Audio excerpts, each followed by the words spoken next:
Alrighty, so today we are just going to jump right into it. I am putting tape on the edges of my eyes to help give me a guideline for my eyeshadow as well as my liner.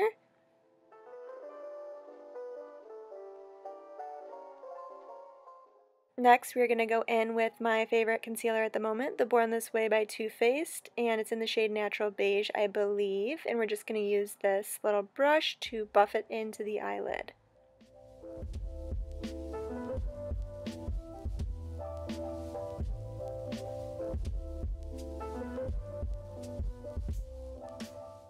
Next up, we're going to use the Milani Gilded Desires palette, and I'm taking this beige shade right here, and I'm just going to put that all over the lid with this fluffy, huge brush.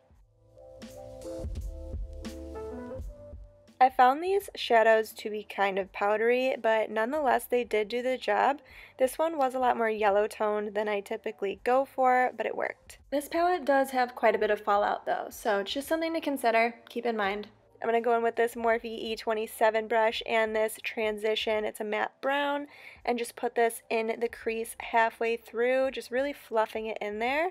This was a lot more cool tone than I had expected, but it did look nice at the end with the burgundy.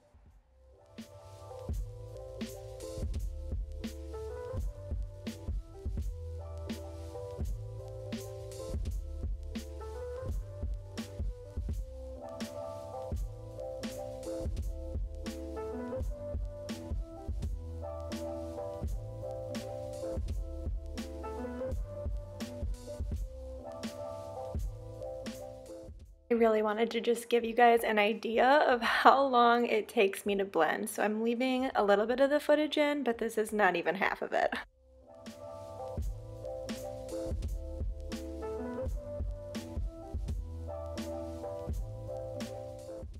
Now I'm going to go in with a little bit of a denser and more pinched Morphe brush, and I'm trying to put this into the crease. I do end up picking up a Laura Mercier more tapered crease brush, just because it was fluffier and it was dispersing the color better, because this brush wasn't doing this color justice.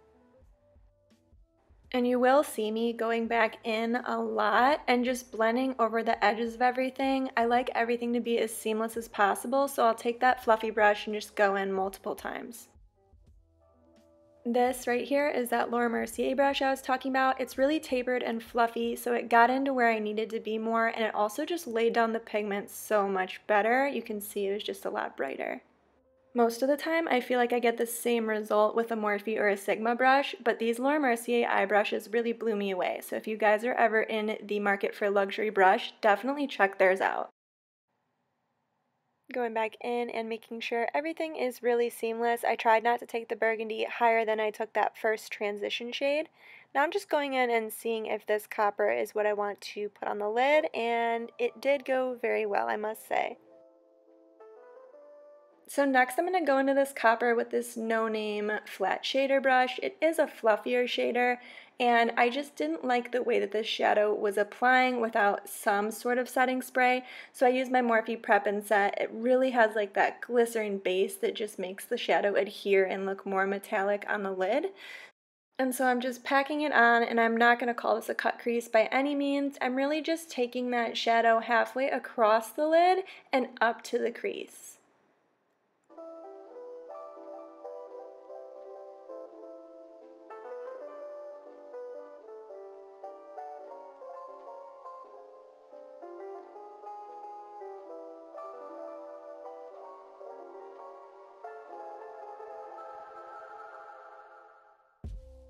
And so once I feel like I've gotten that lid color to the intensity I would like it, I'm going back in with that denser Morphe brush, and I'm just going to pack some more burgundy in the outer V. I feel like I had lost some pigment, so I'm just going back in and adding that in, as well as blending that line between the copper and the burgundy. Then I'm going to take this Kylie angled brush, spray it, and take the black in the palette and just create a wing. I find that eyeshadow wing is a lot easier than using gel liner. It comes off easier at the end of the day, and when I already have tape on my eyes, it's just really easy, honestly. It's a really simple method. I wasn't looking for a super defined wing today anyways. I was kind of going for something a little more smoky and subdued, so that's what I did, and I apologize about the angles, you guys. It is so hard to find a setup that works for me, so bear with me, I am working on it.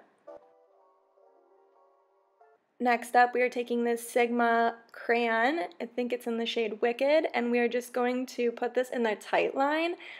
Excuse my faces, I wear contacts, and if I get eyeliner on my contacts, it ruins my day. So I have to be very careful.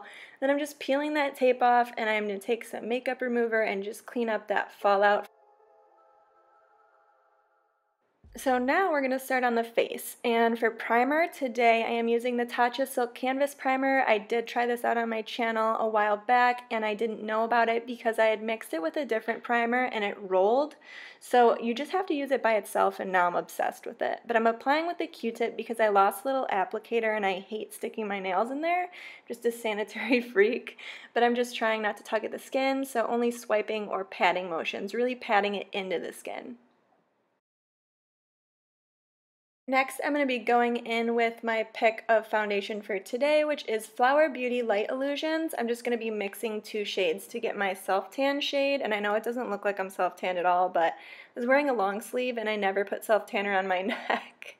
So yeah, I promise I was tan underneath my shirt, like on my stomach and chest and stuff. But I'm putting this on a Q-tip because I don't like touching my face if I don't have to. And I'm just going to apply it to face and then use a beauty blender, damp of course, to blend it out. Some of these shots might be a little bad because your girl's still getting used to remembering that people are trying to watch her via her camera that's on. And I put the palette right in front of my face until halfway through. But I did realize. Come on, Erika. Get it together. Yep. Okay.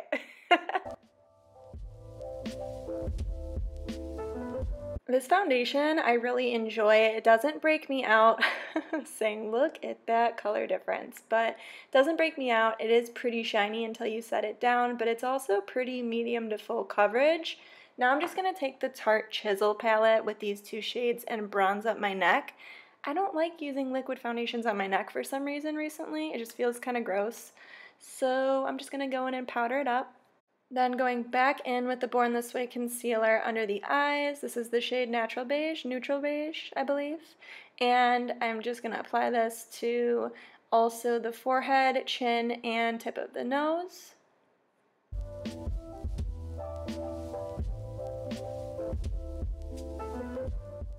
I also blend my concealer with a beauty blender, and when I'm doing the under eye, instead of just going in with the pointy side, I like to use the cleanest part of the beauty blender, which is kind of like the side of it, and I just go left and right, if that makes any sense, and you get a really seamless blend, and you also are just like picking up excess product because this concealer is one of the most pigmented concealers, so you really don't want too much because you don't want it to crease.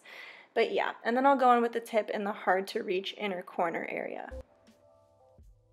Now we're going to set using the Huda Beauty Easy Bake powder in the shade Banana Bread. I could have gone a shade lighter, but I am just going to use this with a beauty blender and apply it directly under the eye, like to my creases, because I crease really bad. And then I'll kind of bake, but even though I would say it's baking, I try to pat the powder in immediately. I don't like leaving it to sit on my skin because I have really dry under eyes and I will look 80 years old.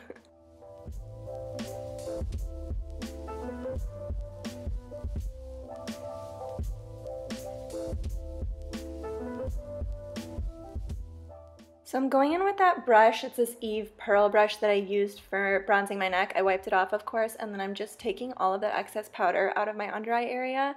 And I'm going to go in with this Luxie fan brush and just kind of powder the rest of my face. Unless I'm doing a event or know I'm going to be wearing my makeup for a long time, I won't go in with a beauty blender in my whole face. I just feel like this gets it done much faster and doesn't really move your foundation around. Then going back into that Tarte Chisel palette with a really neutral and then a cool tone shade to contour, and I don't bring my contour all the way in, I would say halfway at most. And then I'm going to go in with my beauty blender and some of that powder from Huda Beauty and just clean up underneath. And I will let this sit for a little bit.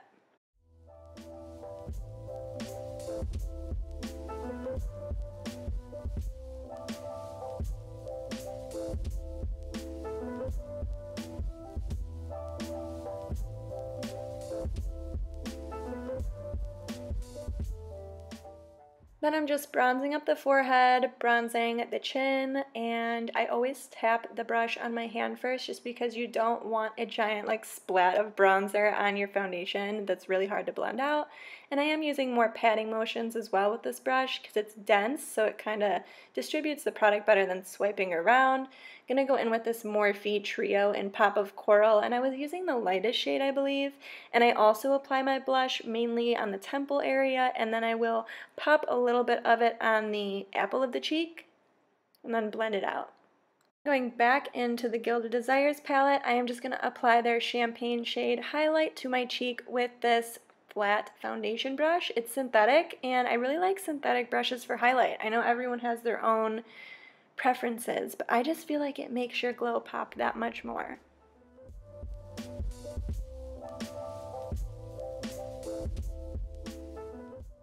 Next, what I did is I actually took another synthetic brush from Sigma. This is one for highlighting, and I sprayed it with the Morphe Prep and Set and just went in with that.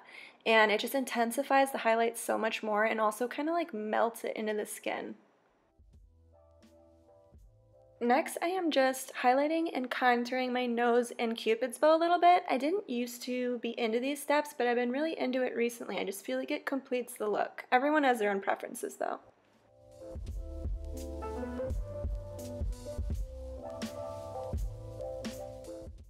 Here I'm just taking a small definer brush and spraying it with some setting spray, and I'm going to go in and use that same highlighter shade I used on my face to highlight the brow bone.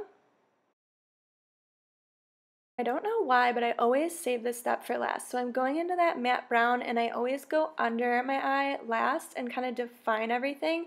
And I never take this shade all the way in. I rarely do. I always like to kind of stop halfway to keep my eyes pretty open, and then I'm just going to highlight the tear duct. And then I'm going to go and I'm going to put my lashes on and my lip on off camera, as well as put my extensions in, and I will have all the details for you guys listed in the description. All the products I didn't show that I use, like my brow products. And this is the finished look. I really hope you guys enjoyed this Burgundy Fall Glam. Let me know what you guys would like to see next in the comment section down below. Please subscribe if you aren't already. Like this video if you enjoyed it, and I will see you in the next one.